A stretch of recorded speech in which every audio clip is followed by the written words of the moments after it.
Welcome back to Football Life. We'll be covering the length and breadth of the state of Tassie again this year to bring you the very best in local football, the grounds, the towns, the personalities that make the heart and soul of regional football. In Football Culture this week we go to Triabunna for the wood chips, the fishing boats and our very own Sav Taste Test.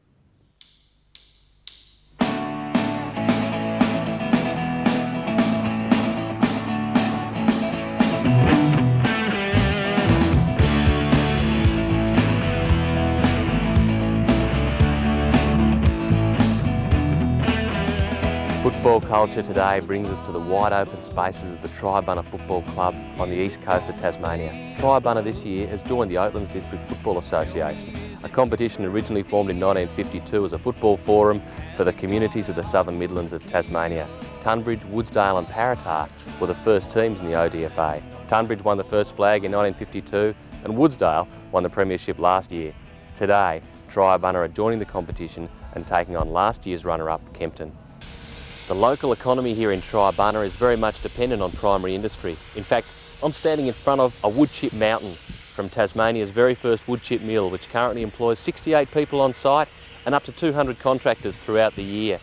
Triabunna is also the home of fine wool farming, oyster farming, scallop farming, and it's the gateway to the picturesque Maurie Island National Park. At the end of the main street in Triabunna lies the wharf, home of the seacraft of Triabunna. Sea fisheries being another very important part of local industry and the local economy. In fact, every year, Triabunna hosts its own cray bake for the returning Sydney Hobart sailors to give them a feast of Tasmanian East Coast seafood. The Triabunna Football Club was originally formed in 1927. It played in the East Coast Football Association until 1957 when it joined Southern Districts. Then after that, 20 years later, joined the Tasman Football Association and only last year, the ODFA. It had a great purple patch during the 80s when it won 5 senior and 7 reserve grade premierships, and its most recent premiership was in 1997. Maurie Sparks is the gatekeeper here at the Triabunna Football Ground and also a great stalwart of the club for over 50 years. Maurie, you originally came to the club in 1950 from Newtown, is that right? That's correct. And tell us, I believe you played under the legendary Roy Cazaly in Newtown. I was very fortunate to have 3 years there under Roy's coaching, which was very, very enjoyable, of course. And what brought you out here to Triabunna? Love of the sea mainly.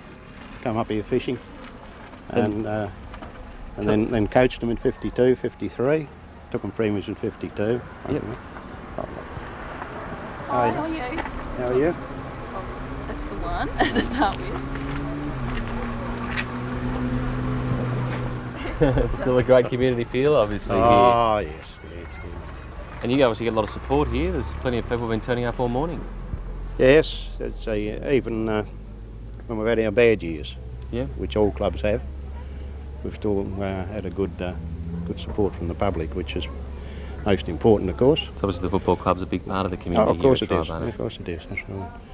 And I don't know what the place would be like in the winter if we never had football. Put it that way. Yeah, sure. It could be quite quiet. Yeah. Yeah. Well, let's wish all the best for Triabunna today. First game in the new competition. First game in the new comp. Yes. Some of these sides that we're playing against in Oatlands were in it when we was in South East years ago. Oh yeah, okay. So it'll be interesting, you know. And the Kempton boys are still yet to arrive in their bus. I'd say so. I'm assuming that's what's going to happen. All right. Otherwise, we'll be playing amongst ourselves. All right. Well, good luck for a great day. Thanks. Has it got a hardwood keel? We'll pick it up. He's balked, he's ducked, he's had a bounce. He's looking goalward. He's looking goalward. It's a mongrel, absolute mongrel. Chopper right at the back. That was touched. And Triabunna played senior footy in 1927, I believe, and in those early days there were some games against Maurie Island. And how did the guys get across to those games? Well, they went by fishing boat. I'm not too sure whether they all went in one boat or a couple or three, but they went over there when the cement works was in operation, and Maurie Island had a pretty good side those days. And according to the book on Football the Country Way, you played approximately 300 games for Triabunna. Yes, well, we never really counted our games those days, and the only way I could work that out was take the number of seasons I played and worked out the average number of games for each season and took a few off for injuries and being absent and that sort of thing. And then you also played an unexpected extra game, I believe, when you were how old? I was 53, yeah. Yeah, what happened there? How did that come about? We were down at Dunalley one day, the first game of the season, and we were pretty short for the reserves. And there was a mad scramble to find boots and shorts for anyone that was fit enough to walk on the ground. And did you play on the ball? No. No. Good pressure. Like under pressure there. Ingram's got it, Kirk's got it again. Out to young Damien James, first year with the Triabunna club. To Matty Goodwin. These two played at Sorrel together. They're used to using each other. That's a good hit. Left footer here in the depth. We've seen 3 or 4 kick from Kempton this quarter, Cutto. Yes, we have. In this pocket. And he's put it up for Lee. Oh, Andrew Billy Evans has taken a big one. Here at the Triabunna canteen, we're going to do today's SAV test. I'm here with Rhonda and Gail. Hello ladies, how long have you been working in the canteen here for Triabunna? Oh, about 25 years, 30 years. My word. Yeah. Rhonda? Yeah, same as We're Gail. both life members of the club. We support the club. Fantastic. And can you tell me ladies, where do you get your SAVs from? Charlie Barber at the Butcher at Orford. Okay. And as far as cooking the SAVs, can we have a look in the pot? And can you talk us through perhaps some of the secrets of a good SAV? Let's have a look inside the pot. It's the cooker. Oh, sorry, the cooker. Well, some people like them like that. Some people like them with a well cooked with a split. Why do people like them with a split, Gail? Because they know they're well cooked. Oh, And they okay. taste Yeah, and they better. taste better. They think they stew a bit longer and they taste a little bit better. Okay. And always standard with the tomato sauce, of course. Oh yes, some people have them with mustard, but the majority have them with the sauce. Okay. And what is the ideal amount of time to actually cook a SAV for? Well, we generally have the water boiling and then pop them in about 10 Just minutes. keep them warm. 10 minutes? Important to boil the water first, Yep. Rhonda? Yeah. Yep. Okay. Shall we give this one a go then?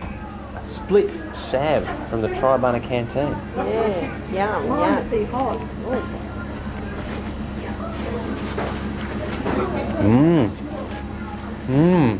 Very well cooked, very solid, very hot. I give it a 7 out of 10.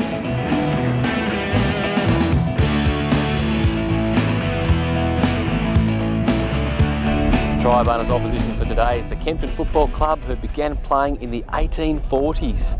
Then in 1974 they joined the Oatlands District Football Association and have since won 3 premierships. President of the Kempton Football Club and goal umpire for the reserves today, Mr. Ian Watkins.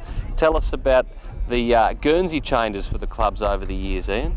The Guernsey changes, actually we've gone back to black and white due to the fact that our old maroon and gold jumpers were too expensive to do, so we reverted back to the black and white, which originally back in the 1800s were Kempton's original colours, majority black with a white V and a little green trim down the side. So yeah, we went to them to save us a few dollars on the others. Philberg has drilled at home.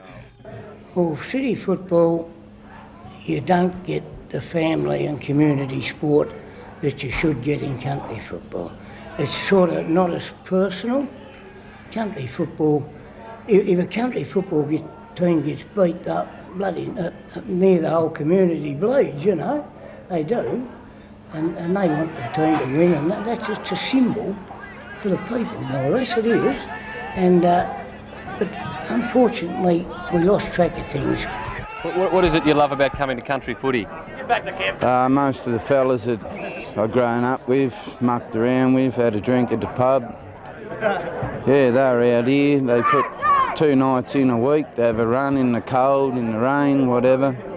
So the least I can do is come and support them. Do you think it's a good thing joining the Oatlands District Football Association this year?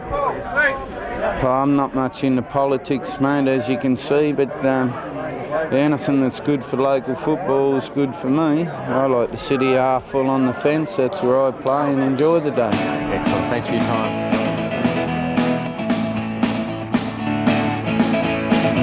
Nathan Wilson Road. That's clever. Really clever. In the first quarter, Triabunna looked very good, with heaps of running play, numbers at the ball, and young ex-Mariner Lee Taylor looking very good on the wing. They had strong system in the forward line, while Kempton missed some easy opportunities, which left Triabunna 7 points up at quarter time. Kempton picked up the intensity in the second quarter with plenty of running, and Shepherd's a lot of 1%ers, some strong marking in their forward line and some opportunistic goals. While tempers flared, Kempton took great advantage of the hot conditions to be 4 goals up at half-time. Kempton continued in the third quarter with greater running, greater play, greater commitment of the ball in the hot conditions and extended their lead to 45 points at three-quarter time. In the final quarter, the intensity faded from the game.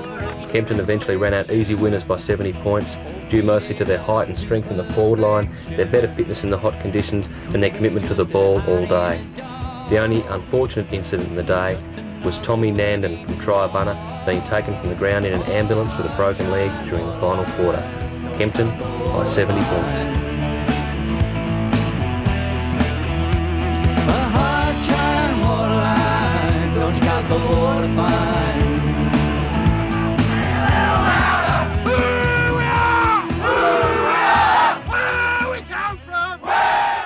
Where we come from, that was Football Culture from Triabunna. Big thank you to Taz Keno for supporting Football Culture. Mark Stone, you'd be pretty jealous of the SAV taste test, wouldn't you, mate?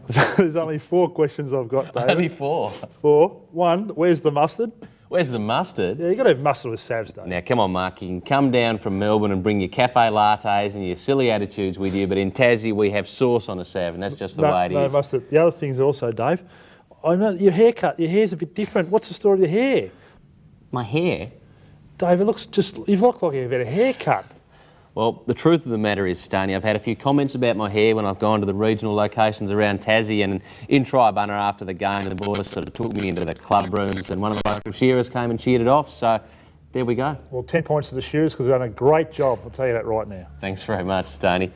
And weren't the commentators great? A couple of young fellas there on the commentary for us? I was very impressed by this man here, this boy. This is young Cutto from Kempton, and he really was something else, talking about his boys drilling them home and what great stuff it was and how clever they were. He'd have to be the next Bruce McAvaney, for sure. An absolute talent. And we'll be looking for commentators like Cutto right around Tassie when we do Football Culture, wherever we go.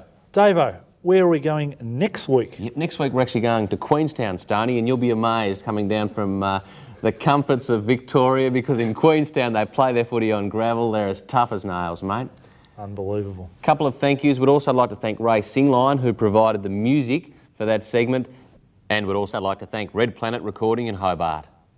Don't go away now. After the break, we talk to Dr. Football David Parkin and Tassie Mariners coach Martin King.